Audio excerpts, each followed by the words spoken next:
Good morning. My name is Meenakshi, and today we will be going over the topic of cross-site scripting or XSS.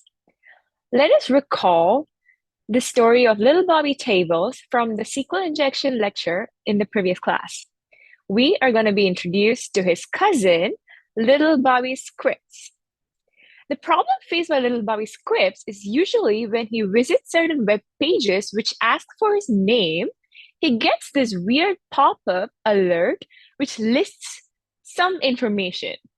To understand more on what is happening, we need to go over cross-site scripting. XSS attacks are a type of injection in which this attacker injects malicious scripts into the victim's web page. And why do they do that?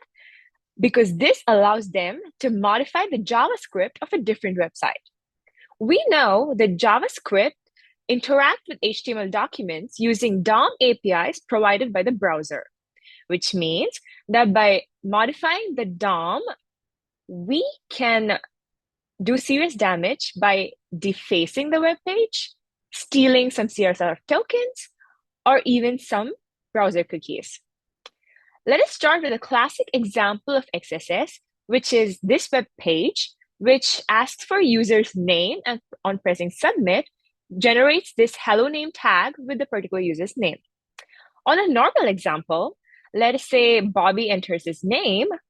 The web page then sends an HTTP GET request to the server with the name as the parameter, and the server returns an HTTP response, which is an HTML. So let us notice that here, the browser does not have the capacity to differentiate between what is the HTML and the HTTP response versus what is the malicious input that the user could have submitted through his request. So in this scenario, since it is safe and secure, the name Bobby is added to the hello name tag and all is well. But in the scenario that the attacker inserts a JavaScript in the input parameter, what happens is a GET request is sent to the server with the JavaScript in the parameters, and the server returns an HTTP response. Remember that the browser cannot differentiate between the HTML from the HTTP response versus any malicious script that could have been introduced by the user input. So the browser basically understands the entire HTTP response as HTML and executes it, which means that the JavaScript also gets executed. So instead of having a hello name tag, we will get an alert with the document's browser cookie. Since in this scenario, the browser basically reflects the user's input, this type of XSS is also known as reflected XSS or non-persistent XSS or type 1 XSS. It is called non-persistent because this entire thing just basically happens with the communication with the server and does not really get stored in any part of the vulnerable website. Another type of XSS is called as stored XSS or persistent XSS, in which the malicious script is actually stored in the web server's backend, like the database, which makes a more wide range of audience to be able to fall victim to this type of attack whenever they happen to come across the web page that will return the stored XSS. A common example of stored XSS could be in chat forums or messages or any product listing pages. So for our example, let us consider a web page which allows car owners to list their cars for sale to potential buyers. So we have Bob, who's trying to sell his car on the web page. So he sends a request with his cookie and the query to add his particular car to the listing. The server authenticates Bob and allows him to add his car to the list of cars that they already have on their web page.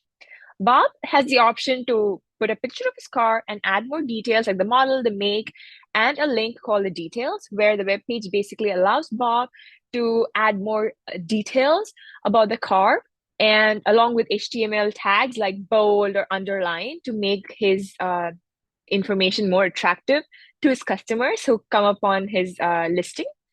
And once he makes his additions, he gets a success response from the server and his posting has been listed. Now we have Alice, who is looking to buy a car. So she sends her session cookie along with a query to see all the list of cars available on the web page to the server. Alice gets authenticated, and the entire web page is listed to Alice for her to go through the list of cars and see which she likes. She also gets a success response from the server on sending a valid cookie and a query. Now, because the web page allows the user, the car owners, to add their own custom HTML tags to the details of the car, an potential attacker, Mel, could try to use this to their advantage. In this scenario, Mel makes a request to the server with their cookie and a query to add his car listing. But the only difference is that in the details page, instead of doing a normal bold or italics request, he injects a JavaScript which attempts to grab the cookie of any user who happens to click on his details. The server authenticates Mel because it's his valid cookie, and the server accepts his posting, and it is just waiting there to capture any victim that can chance upon it. So Alice is back again looking for more options for her car. The server authenticates Alice, and the list of cars is listed. Now she notices there is a new posting by the attacker, and she finds it quite attractive. So she decides to look more about the details and clicks on the link. Now what happens is, like in the previous example, the browser does not exactly have the capacity to differentiate between what is intended HTML output versus what is a malicious JavaScript executed by a potential attacker. So what it basically does is it obtains the HTTP response from the server and parses the entire thing as HTML and executes the JavaScript along with it.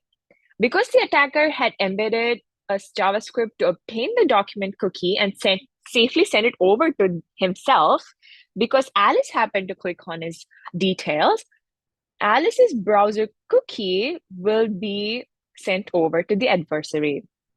Now, using this particular browser session cookie, the attacker can now impersonate Alice using her session cookie and send a query to the server asking for anything that Alice is privy to, including her personal information, her purchase history, her browser history, or even her credit card details, which could be stored in their web page. And the server gladly returns it back to the adversary. As you can see, stored XSS are a much more problematic type of XSS than reflected because of the extent of damage it can do and also the wide range of audience it could target. Like not only Alice, any Cadel or Dan who happens upon the website and clicking on the listing could also be potentially leaking their browser cookie to the adversary, who can further use it to steal more of their details, right? Another like popular example of XSS, like I mentioned, was chat forums. And we have a quite real life example, which is sort of funny and not as serious, where a streamer who made a custom Twitch app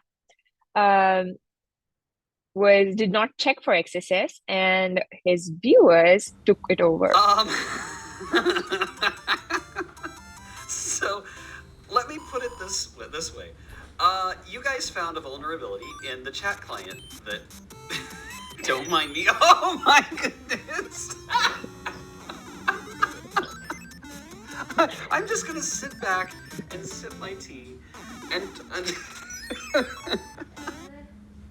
So as you can see here, this particular chat window is obviously not tested for XSS, which allowed the commenters to add an alert boxes to steal his cookies, or even deface the entire chat window by adding their own background color, which changed the entire thing to like neon gray. This was a real life incident that happened, and you guys should totally check it out. And towards the end, if you see, the entire web page is like basically trashed. So this sort of shows us what can be done using an XSS vulnerability on the web page. So let us take a quick intro on how to protect against XSS. First point, filter input on arrival. At any point where you accept user input, make sure that you have strict filters based on what is expected and have user input validation. Encode data on output. In any scenario where the output contains HTTP response contains user input, make sure that it is encoded so that the browser does not interpret it as anything other than what it is intended to be, any active content, right? Use appropriate response headers. In any scenarios where the HTTP response does not need to have any HTML or JavaScript in it, make sure to use response headers like content type or like content only headers, options headers, to make sure that the browser does not misinterpret any malicious code that could be injected. And content security policy is a last line of defense, which can help reduce the severity of XSS vulnerabilities that could have been leaked potentially, right? So these are like the basic ways how you can protect yourself from XSS. And I would like to end this presentation with a comic which talks about how our little Bobby scripts tried to publish a book on Amazon and ended up just defacing the entire web page. Thank you so much, guys. I hope you all have a great day. Bye.